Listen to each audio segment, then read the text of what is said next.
Hey guys, Tropic Grow here.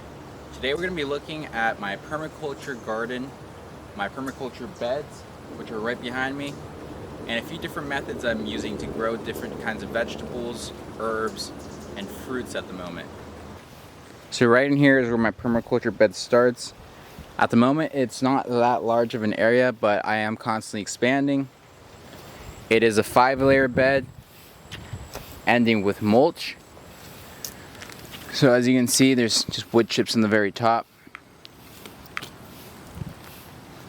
The other layers consist of a base layer of cardboard, then some straw, then raw compost, more straw,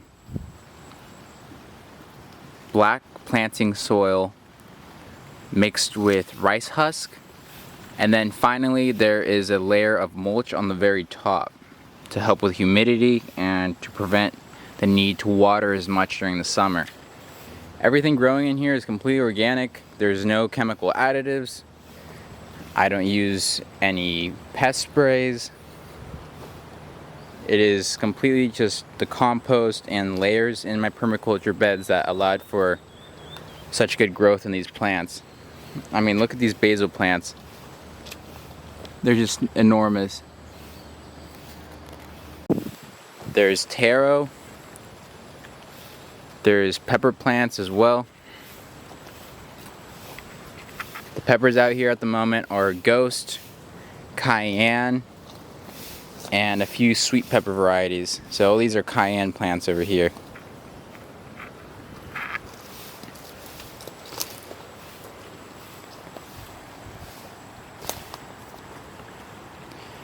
A lot of the things that actually are growing out in the middle of this bed are from the raw compost.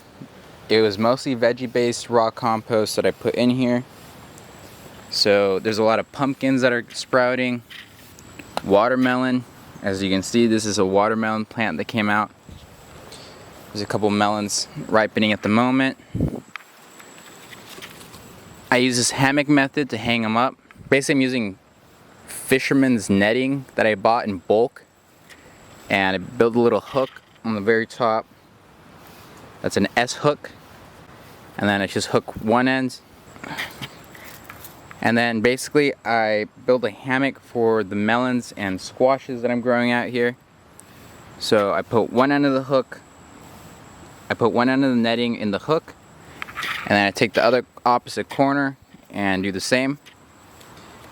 And this prevents them from laying on the ground. It prevents the vine from getting strained as it grows.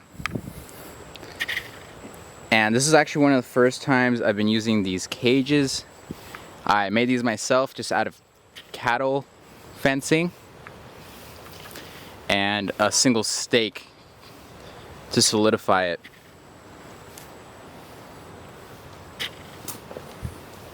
Over here I have a few more of those cages. I have 3. Here's another watermelon plant. And then I have a few pumpkin plants.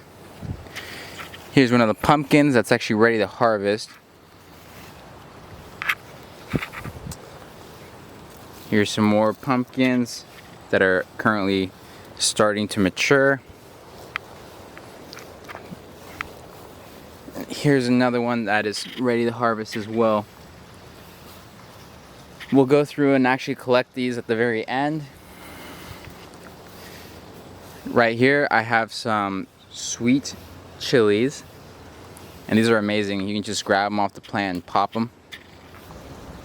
So right behind me are 2 of the pumpkin plants that naturally germinated by themselves from that raw compost layer. They must have been the compost. And instead of yanking them out, I actually built these cages for them and started training them to climb up vertically. And here it is currently the winter season, which means it's the rainy season. And that means that if you leave the squash or watermelon to grow along the ground, they're gonna have a lot of problems, not gonna grow right. The pumpkins and watermelon are actually gonna rot on you. So I tried this method, which is the first time I've actually tried it here. And as you can see, it worked. It really worked. So this guy is yellowing up, oranging. So this guy, I use the hammock method, as we saw earlier with the watermelon, to prop him up. This guy's getting a nice orange color. So he's about ready to take off of the vine.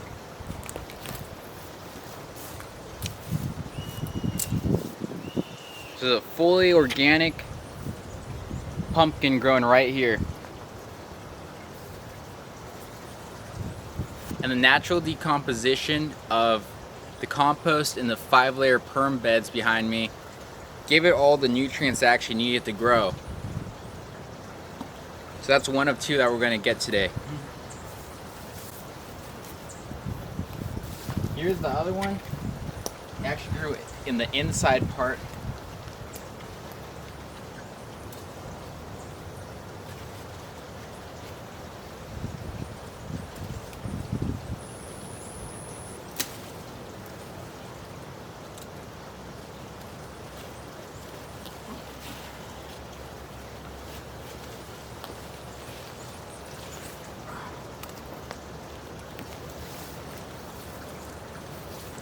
Here's the other pumpkin. So here are the 2 pumpkins I grew using this cage setup behind me. I'm actually going to be showing you exactly how I built this cage setup so you can do it at home yourselves. So basically all you're going to need to build those cages is going to be a wire cutter and something that you can actually use to bend the wire, a stake to solidify your cage once it's finished, and this should be probably about a foot or 2 more in length than your total cage so that it can really be stuck in the ground.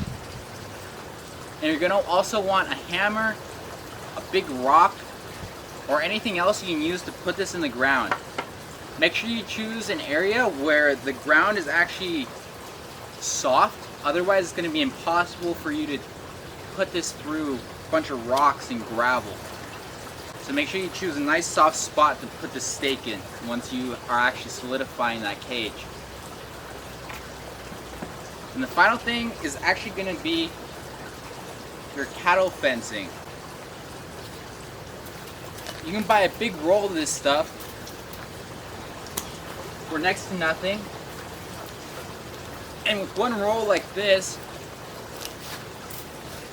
you can make up to, depending on what size cage you want to make, maybe even 10 or 15 cages out of one roll.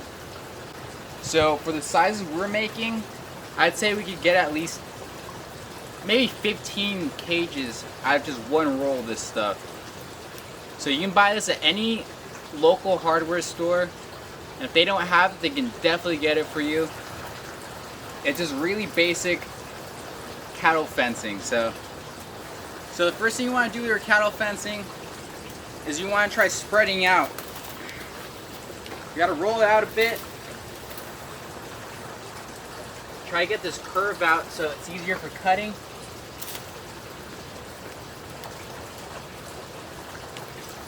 You can step on a little so it won't close up on you as you're trying to work with it.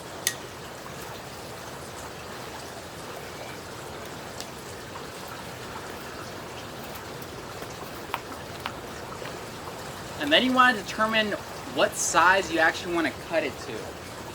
And basically you can choose any size you want to make your cage. But just remember, like, the wider you make it, you might have to put in an extra stake or 2, just so it doesn't get all wobbly as fruit or veggies start to grow on it and put a lot of pressure and weight on the structure itself. So basically you want to start with the first whole square on your cattle fencing. You want to count across the 8 you want inside your cage. So that's going to be, let's see, 1, 2, 3, 4, 5, 6, 7, 8. That actually roll this out a little bit more. Like so. Stomp it out a little bit. Alright. So that's going to be 8. So 1, 2, 3, 4, 5, 6, 7, 8. So since we started on a whole square, at the beginning, see it's all flat. We're gonna want to have an incomplete square at the end. So on the 9th one, the one right after you want in your cage, you want to cut it so you can actually use the extra wiring to tie your cage together at the end. Basically, you're just gonna put the wire in between. If you're using an actual wire cutter meant for the size wire, it should be very, very easy. Just go through, cut all the way across.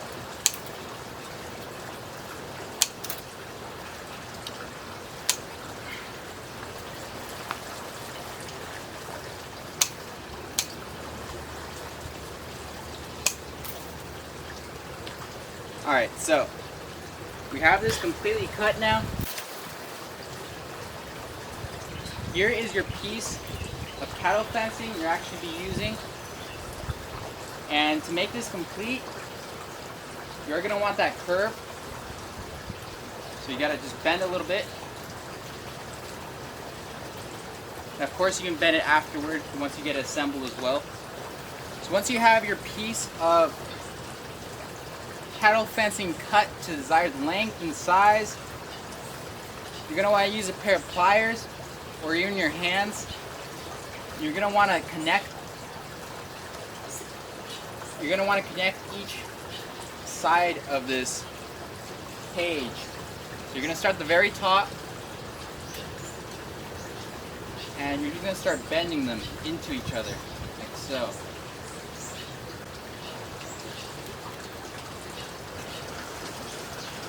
You're going to want to line them up so these wires that you left on the 9th square that you can actually use to tie them together are all lined up with the square that matches them, like so. And then you just kind of bend them into each other. If you go diagonally, it'll be a lot more solidified in the long run. You keep doing this method where you take it from the bottom like so, bring it across, and then through. And you're going to continue doing this until the entire cage is completed. And don't worry if it's not looking perfectly cylindrical at the moment, we can bend it into shape afterward. That is not a problem. Last one. And there we go. You have a completed cage. And to get that more cylindrical shape, you're just gonna put a little pressure all the way down. And if it's not a perfect cylinder, don't worry. All you're gonna do is start at the top, work your way down, apply a little pressure on each joint you just made, like so.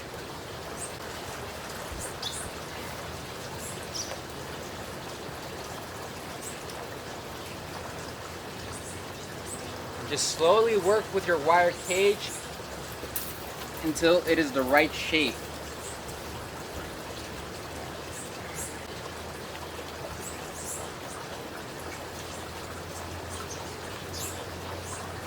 There we go. Perfect cylinder. So as you can see, there's a lot of extra bits of wire here. And to actually solidify it more, you can just keep on bending them on the same motion around those joints. You're just going to go through and you're going to bend each one of these extra bits of wire back into themselves a few times until you actually run out of wire.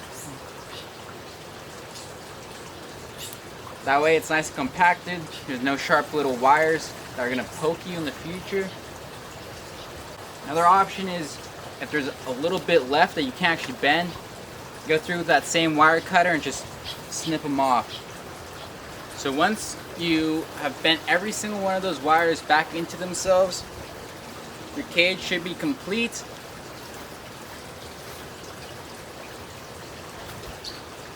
And the next step is putting your stake in. So the easiest way to actually put this in the ground and put in that stake is to put the stake in and through this cage before you even put it in the ground. So then you just have to stake it in as a single unit. Because trying to put this in after the cage is already in is just more hassle than you probably want. So as you can see, there's about 2 extra feet here that's actually going in the ground. And for a proper stake, you want to make sure that there's a pointy end. And this will make it a lot easier for you to actually put this in the ground. You can also use a stake that doesn't have a pointy end, but that's going to require you to dig a hole. And I personally hate digging, so this is a lot easier for all of us.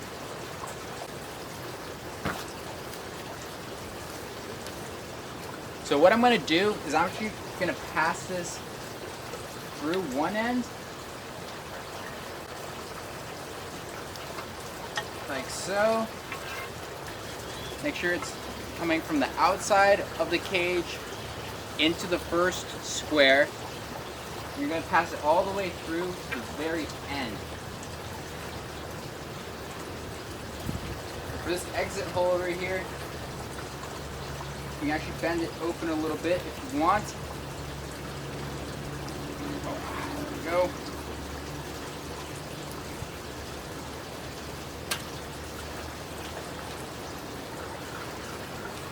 I'm going to pass this all the way through. There we go. So once you pass your stake through like this, it's actually time to put it in the ground. And if you're going to be growing something that's going to have a lot of large vegetables, like several pumpkins or a lot of tomatoes in this cage, that's going to just put too much pressure on this structure still, I would go through and I would use a staple gun and staple this at every single cross piece on the stake. And that would really make sure that this will never fall down. We're going to be training this little pumpkin plant to grow up vertically inside of our new cage.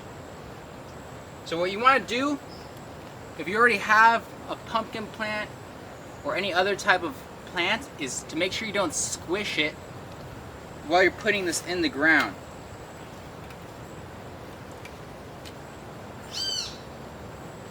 So once you have your stake positioned, you're going to want to use a hammer, big rock, or something else that has a heavy head like this. And I'm going to be using this blunt end to whack this stake straight into the ground. It's a pretty tall stake, so I'm going to have to get up here.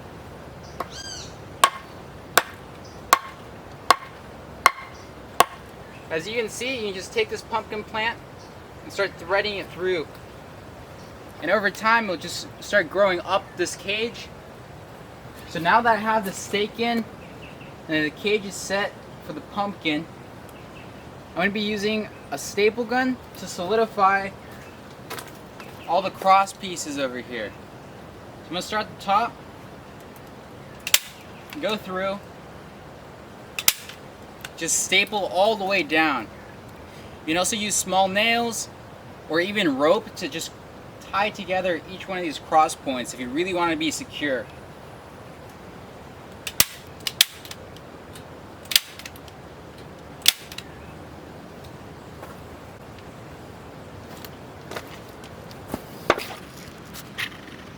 So as you can see, it's stapled all the way up at each cross point.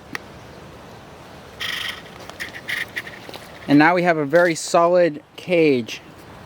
Thanks for watching. If you have any questions about how I built this cage or anything permaculture related, please let me know in the comment section down below.